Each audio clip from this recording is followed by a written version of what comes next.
係嗰網友，即係而家全世界最注目嘅一樣嘢，唔係俄烏戰爭喎，係大家都喺度猜測緊，睇下 Donald Trump 上台，佢真係會點做啊？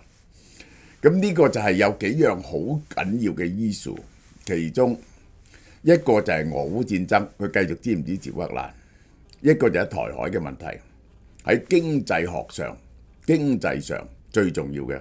係咪真係即刻加加拿大同墨西哥25% 關稅，加中國10% 關稅呢？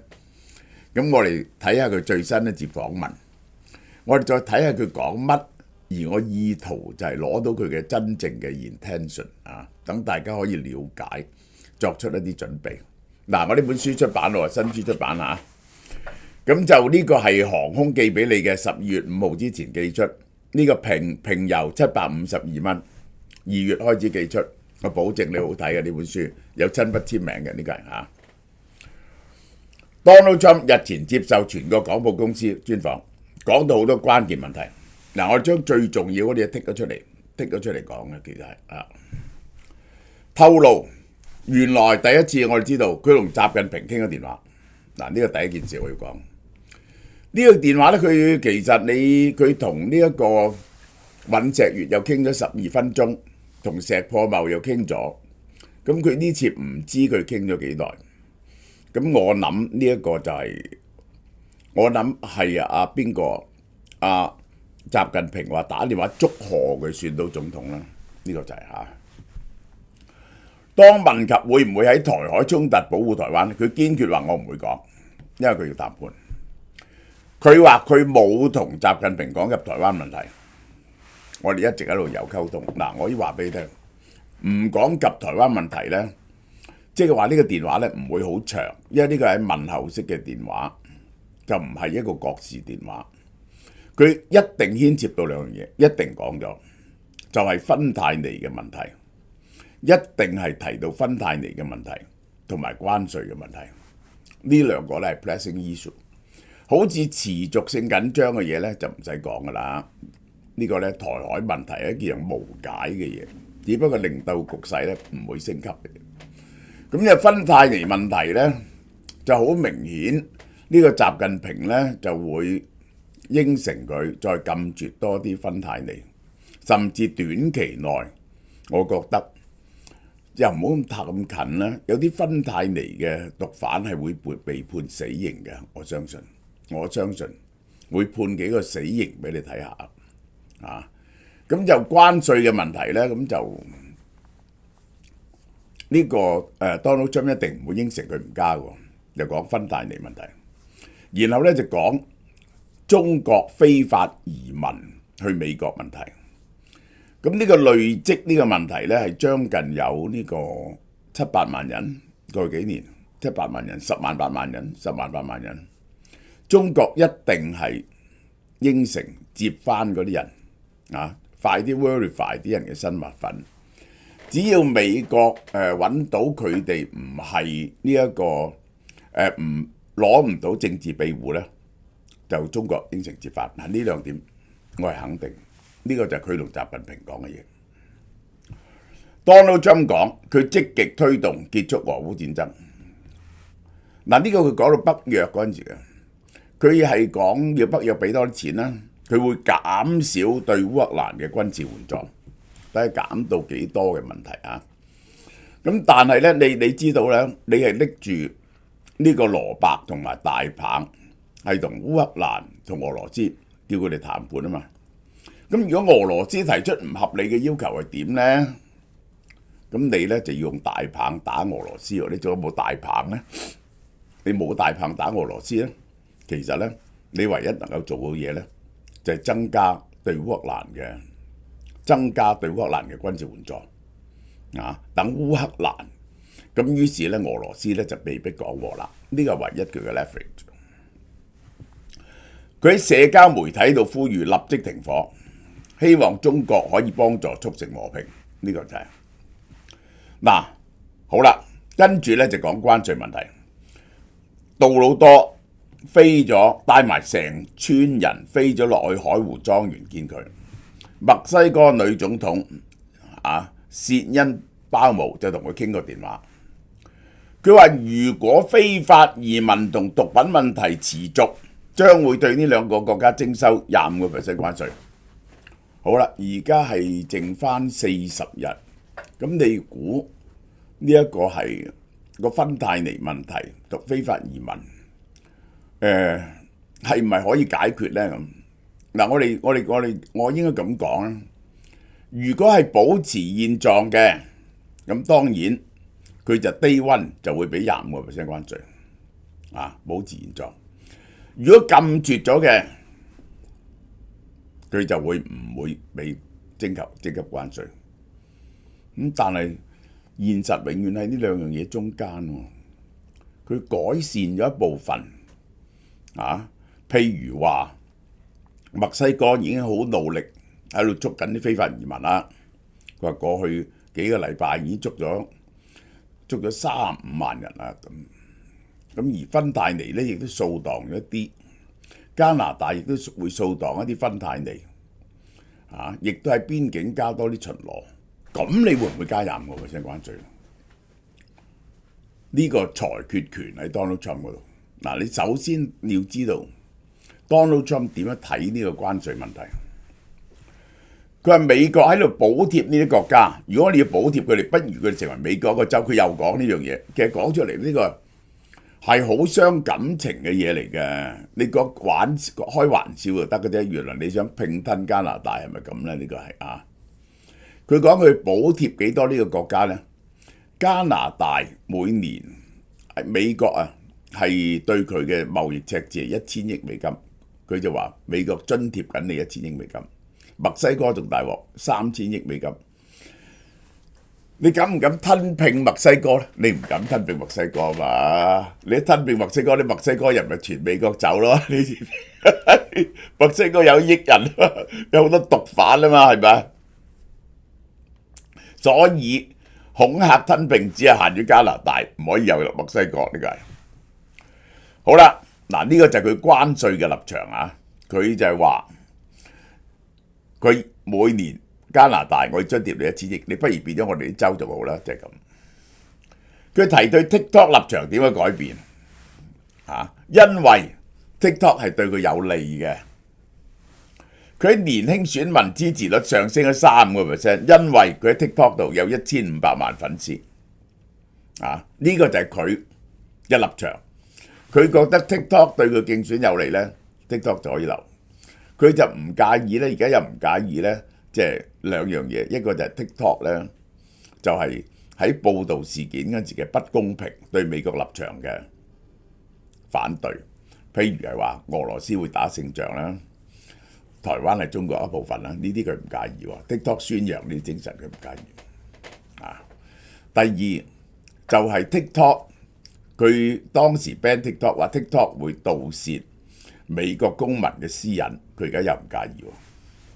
好啦，佢嗰間 Truth Social 啦，我唔知有咩可以撤資嘅。嗱，佢當然佢根本冇落到錢，佢用個名嘅嘛。咁呢個 Truth Social 可唔可以持續耐咧？我諗佢做完總統啦，佢硬到做完總統啦 ，Truth Social 就執笠噶啦，梗係用 X 好過啦。佢而家喺 X 平台度，嗱，呢個就係佢呢個 Donald Trump 咧，你肯氹下佢，咁佢咧就改善同你嘅關係。嗱，呢個我係擺喺呢度特登咧，就因為佢改善同 media 嘅關係，佢同 Jeff Bezos 關係改善，一齊食飯。點解啊 ？Jeff Bezos最後唔准呢一個華爾街日報支持呢一個賀錦麗啊，係咪啊？係傾掂咗數。而家 Meta 氹唔氹得佢掂咧？呢我諗舒克伯格好努力氹掂佢。佢有日講呢個舒克伯格好話嗰刻咧，你就知氹掂咗佢。呢個就係佢就好緊張。因為咧，佢曾經俾舒克伯格呢個制裁過，佢話要拉舒克伯格坐監，所以舒克伯格咧立即出嚟咧就攻擊民主黨，咁民主黨咧俾政治壓力佢，唔准佢報導疫情嗰啲嘢。好啦，嗱，嗰個主持人問佢啊，你收加拿大同墨西哥25% 關稅，呢兩間嘢，呢兩個國家 $10,000億入口美國，25% 關稅，佢梗係零關稅嘅，呢個係2500億。中國咧，你加到佢10% 關稅，中國咧10% 關稅咧多500億，係3000億。咁係咪美國人嘅家庭支出增加咧？佢話：哦，真係可能會喎，可能會啊！嗱，呢個記住啊。所以佢係唔 care 加啲美國人家庭支出增加，只要唔係刺激到好大嘅通脹。但係我覺得一定一片混亂。如果夠膽加拿大同墨西哥嘅25%，I am pretty certain， 因為咧好多物品係運嚟運去嘅。你淨係諗下，你收唔收墨西哥嗰百幾萬架車呢個關稅咧？一收冇命，我講俾你聽冇命。呢個美國嘅車供應立即唔夠，大家係經過疫情期間嗰啲二手車點解貴過新車㗎啦？呢個就係仲有好多零件來去去。佢認為關稅係一種強而有力嘅工具，不但只可以用喺經濟，可以調節嗰個經濟，仲可以做其他嘅嘢，即係可以用關稅嚟要挾對方喺政治社會問題上邊讓步。好啦，嗱，佢好需要嘅關稅，呢個就係我要講嘅。佢係強調關稅作為一種收入㗎嚇。我再計計。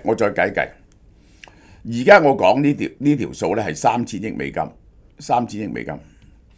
全世界如果再加10至20% 關稅，咁咧就仲有幾多咧？仲有1500億美金。如果呢一個中國再加50% 關稅咧，係2000億美金，2000億美金，加埋4500億美金。佢係好需要呢筆錢。點解好需要呢筆錢咧？第一，我都講過啦，佢上次嘅減稅咧就有日落條款嘅，就嚟到。如果冇呢筆錢咧，就要加翻呢個稅。佢不但只想 keep 住嗰個減稅嚇，仲想將 corporate tax 由21% 減到15%。佢話咧，以前美國咧係冇入息稅嘅，淨係靠關稅就夠維持個政府噶啦。佢想走翻呢一條路嘅。所以加關稅唔係淨係一個手段，而佢係一個目的嚟嘅，明唔明啊？因為要加多啲錢，所以佢唔係可以談判嘅嘢嚟嘅，唔係可以談判嘅嘢。好啦，佢提高聯邦最低工資啊，目前每小時7.2毫半，咁就加州係16蚊嘅，咁你去唔到加州咁高嘅，全美國點都要12蚊啦，係咪？呢個唔會削減社會保障同醫療保險，亦都唔會提高呢啲項目嘅年齡限制。一咁講呢，就係好難削減個預算。呢兩個係最大嘅支出嚟嘅。但係咁，唔削減預算，如果運行得好啲，可以慳到幾多錢呢？就係 Medicaid 同埋 Medicare 嘅執行方面。呢個係個龐大嘅數字，一個係照顧窮人，一個係照顧65歲以上嘅人嘅，呢個係嚇。對於奧巴馬醫改唔敢掂，佢表示奧巴馬醫改，佢上次改奧巴馬醫改俾人鬧到不得了，結果中期選舉輸咗，因為當時好多人反對奧巴馬醫改，因為奧巴馬醫改就規定咗乜嘢症都要補，同埋咧喺嗰啲有錢人嘅醫療嗰度咧就抽咗啲錢去津貼嗰啲冇能力買保險嘅人，咁所以咧就嗰時啲保險費貴咗好多，好多人嘈，所以佢就要奧巴馬醫改。但係咧一冇咗奧巴馬醫改咧，美國就有好多人咧就係根本冇醫療保險喎。美國而家咧仲有千幾2000萬人咧係冇醫療保險啊，因為你尤其是咧你美國你要明白，你只要患過嗰種病咧，佢嗰個保險咧就唔包你嘅，咁就好大鑊。好大鑊，咁就係一班人咧喺醫療保險外邊。我係睇過紀錄片嘅，即係講有人咧，即係你最慘嗰啲人係點咧？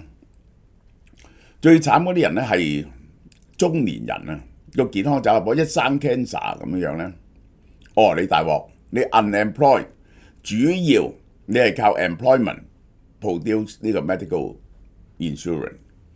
你一冇嗰陣時咧，你又唔窮喎，嗰度大鑊喎。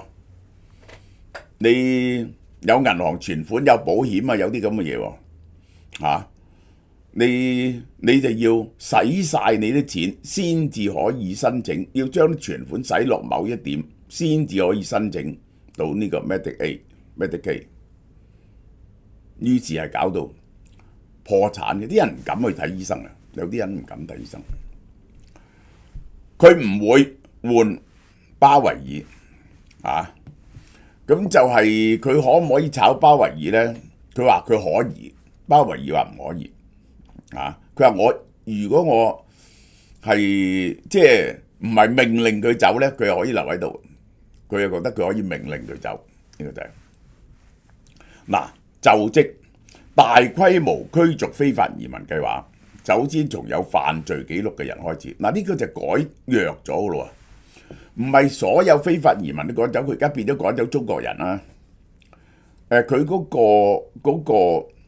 個移民嗰個入境處嗰個友咧，就曾經講嘢針對香港人呢一個海地人同埋呢一個委內瑞拉人嘅，因為呢啲人咧靠 DED 存在嘅。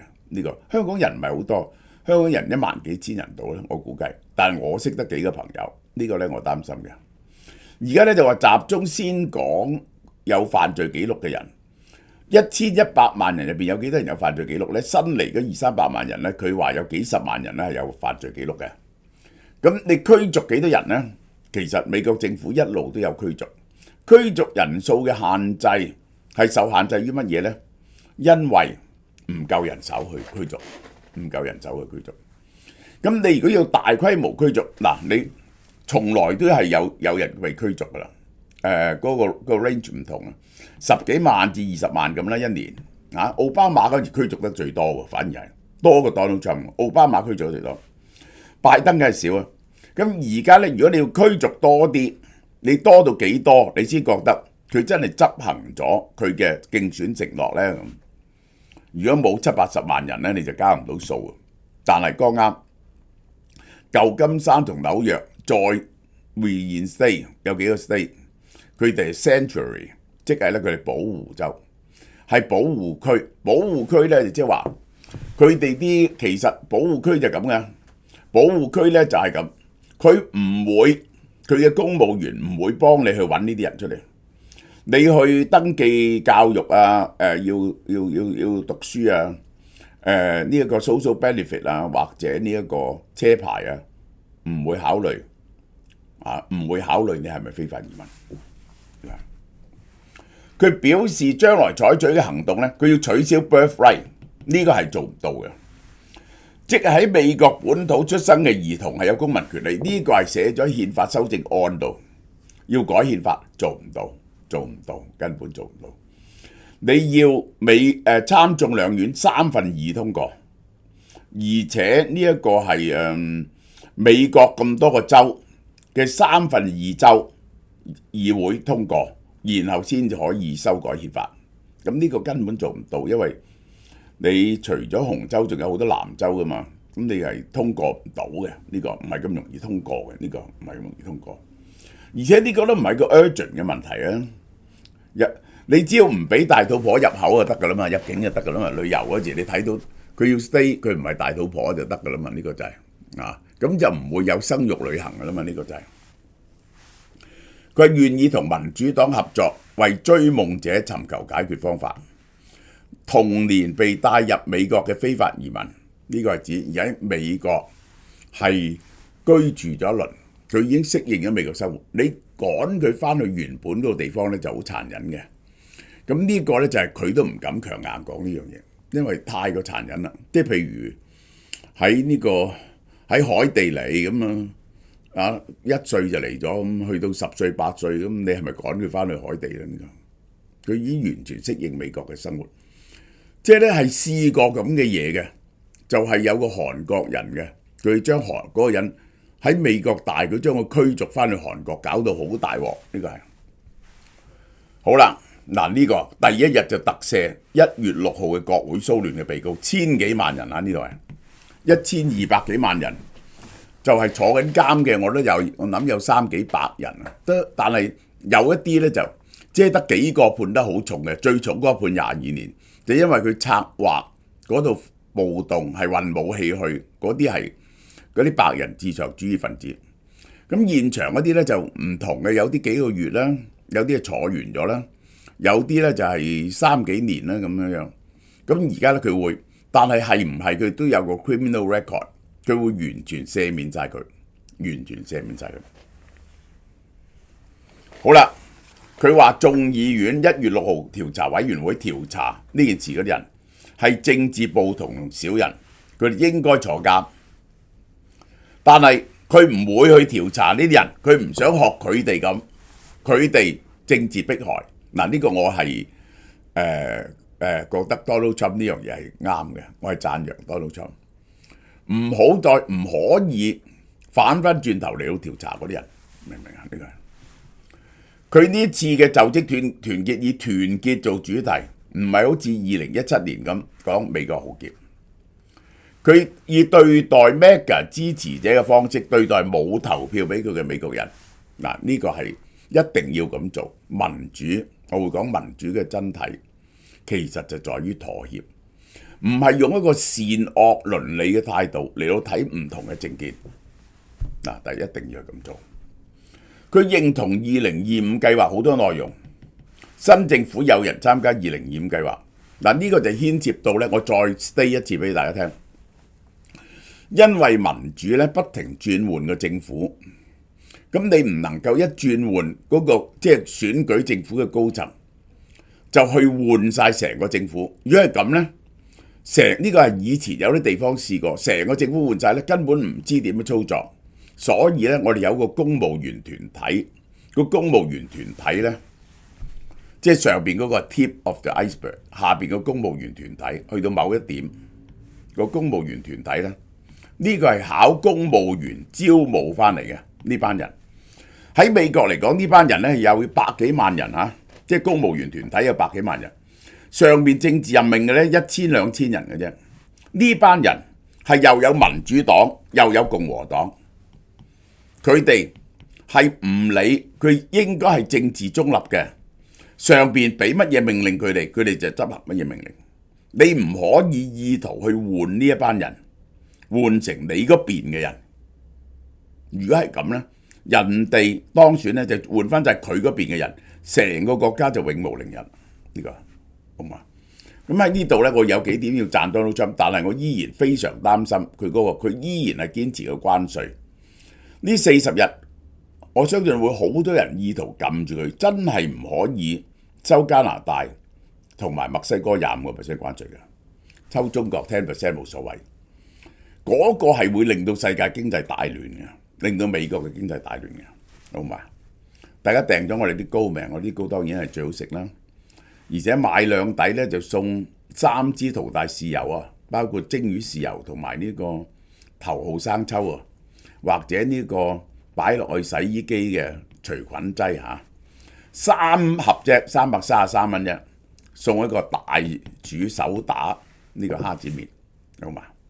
冬至盤菜嚟啦！11月29號到12月17號售完即止，萬眾期待嘅盤菜終於上架啦！冬大過年，一家人圍埋食盤菜，梗係溫暖啦！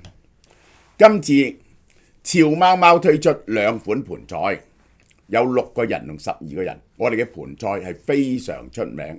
口碑非常好，你唔需要考慮噶啦。如果訂盤菜，真係訂我哋嘅盤菜係最抵噶啦。搜羅咗最好嘅食品，材料有原隻嘅10頭鮑魚、鮑汁燴花膠、原粒原貝、韓國大蠔豉、老香米鴨、家鄉手打鯪魚丸、大鵝掌、1/4隻貴妃雞，仲有秘製豬手、腩肉、豬皮、豬脷同魷魚，厚身嘅大花菇，配埋時令蓮藕、蘿蔔、芋頭同枝竹，全部足6人份量。而家12人就份量雙倍。我哋賣咗好多年，嗰啲客人十分滿意，個個都覺得我哋啲料係冇得頂嘅。6個人原價1198蚊，而家會員價998蚊；而12個人原價1688蚊，而家訂1488蚊。門市同網站都有得訂，由11月29號到12月17號，價格包埋送貨㗎啦。偏遠地區除外，村屋呢就喺村外交收，冇電梯嘅樓宇喺地面交收。送貨嘅日期呢係12月13號到24號，預約送貨5個工作日前通知。嗱，我哋送貨都出名準時同埋好嘅。由於全部新鮮喺香港製造，唔係預製嘅，每日數量有限，售完即止。咁就大家買我哋啲現金券嚟到再訂，係咪雙重優惠呢？希望大家食過呢個盤菜，身體健康，福滿團圓。